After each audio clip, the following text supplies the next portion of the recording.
우리에게 주신 하나님의 말씀 하박국 2장 6절에서 8절입니다. 하박국 2장 6절에서 8절 말씀 함께 읽겠습니다. 그 무리가 다 속담으로 그를 평론하며 조롱하는 시로 그를 풍자하지 않겠느냐.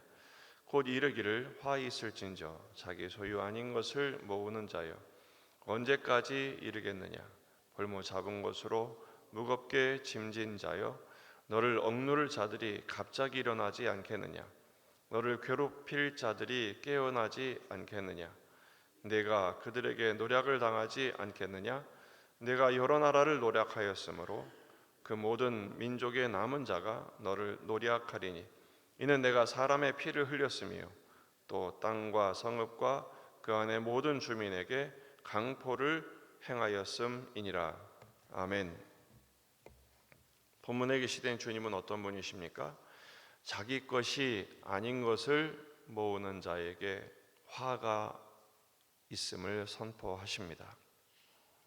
하박국의 질문에 대하여 하나님이 대답하시는 형식으로 2장은 5가지 화 있을진저가 진행이 됩니다.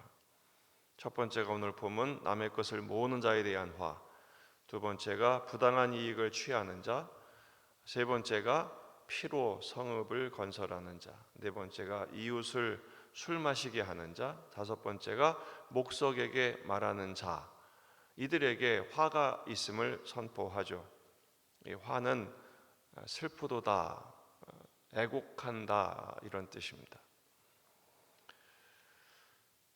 6절 그 무리가 다 속담으로 그를 평론하며 조롱하는 시로 그를 풍자하지 않겠느냐. 곧 이르기를 화 있을진저 자기 소유 아닌 것을 모으는 자여 언제까지 이르겠느냐. 볼모 잡은 것으로 무겁게 짐진 자여. 남의 것을 모으는 자는 자기를 위해서 남의 것을 뺏은 사람들을 의미합니다.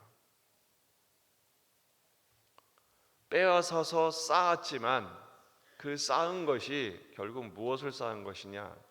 돈이나 부를 쌓은 것이 아니라 죄를 쌓은 것이죠. 볼모 잡은 것으로 무겁게 짐진 자요. 빼앗은 것으로 부자가 된 것처럼 보이지만 그것은 무거운 짐 이상이 아니라는 것이죠. 부를 쌓은 게 아니라 죄로 인한 형벌을 쌓은 것이다 라는 것입니다. 그 결과가 무엇입니까?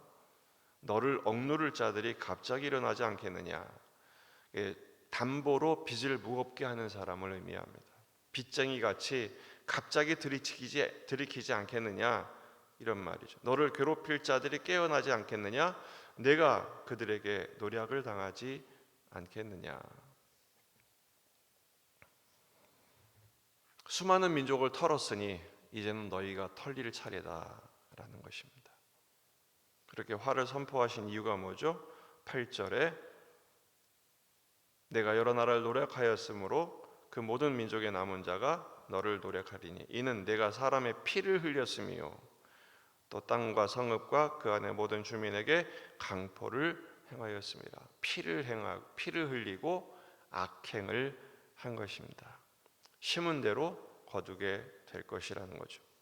바벨론은 왜 이렇게 피를 흘리는 일, 남의 것을 뺏는 일을 많이 했을까요?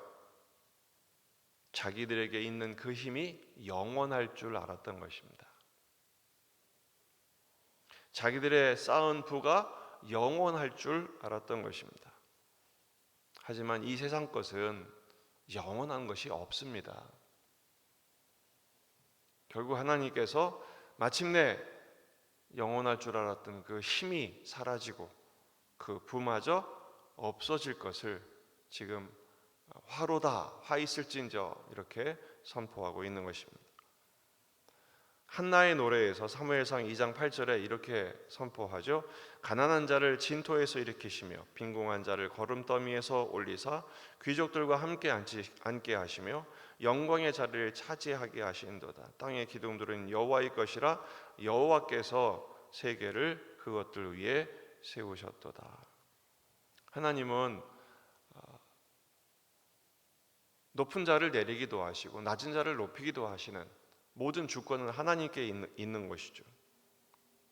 마리아가 그것을 받아서 노래한 적이 있습니다. 마리아의 노래 누가복음 1장 51절 그의 팔로 힘을 보이사 마음의 생각이 교만한 자들을 흩으셨고 권세 있는 자들을 그 위에서 내리치셨으며 비천한 자를 높이셨고 줄이는 자를 좋은 곳으로 배불리셨으며 부자는 빈손으로 보내셨도다. 예수님의 오심으로 성취될 예언의 성취를 지금 노래하고 있는 것입니다. 이 바벨론의 화 있을진저의 시리즈는 결국 이 말씀을 듣는 유대 이스라엘 백성들에게는 복음이죠. 축복이죠. 회복이 되니까요. 물론 이 죄악은 바벨론뿐 아니라 유다에게서도 있었던 죄악들입니다.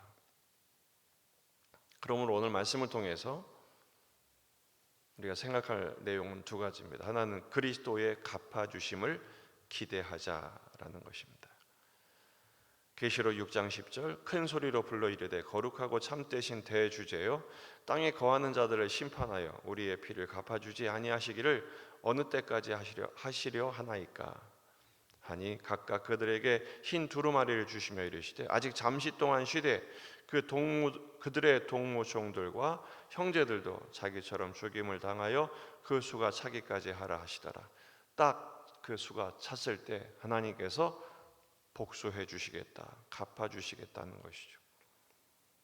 따라서 바벨론처럼 자기들의 힘이 영원한 줄 알고 쌓는 일에만 몰두하는 어리석음을 범하지 말고 또 지금 그들에게 약탈당한 것으로 인해서 고통당하고 있지만 이 또한 지나가게 되어 영원하지 않을 것을 믿고 주님이 갚아주실 것을 믿고 오늘을 감당하라라는 것이죠.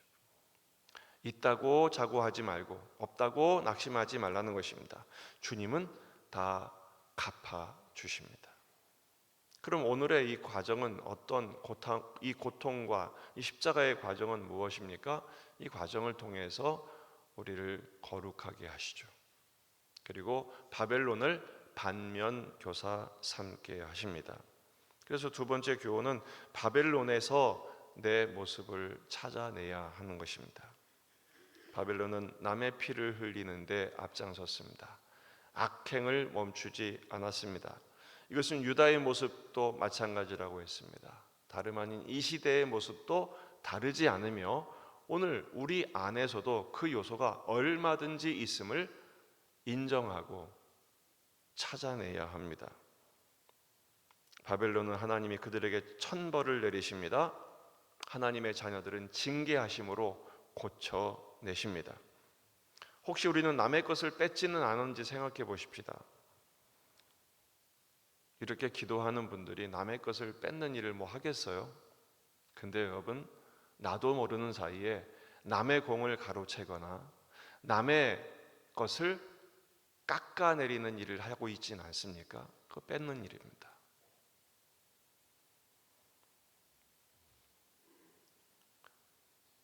나의 몫을 지키기 위해서 남에게 손해를 끼치는 일을 나도 모르는 사이에 할 수 있다는 것을 인정하셔야 합니다. 나도 모르는 사이에 내가 한 말과 내 눈빛과 내 행동으로 인해서 남의 눈에 눈물을 흘리게 한 적이 왜 없을까요? 남의 피를 흘리는 일, 마음의 악함을 쌓은 것도 마찬가지입니다. 꼭 행동해야 악입니까? 주님 말씀하시죠. 마음으로 가진 동기 자체가 이미 그 악행을 행한 것과 다름이 없다는 것입니다.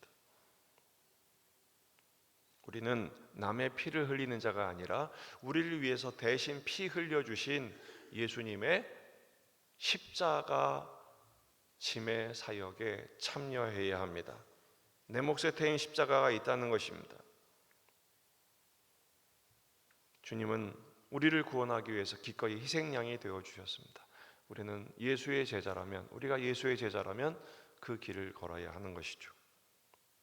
오늘도 불의의 제물로 친구를 사귀는 사명을 감당하는 하루가 되기를 주의 이름으로 축원합니다.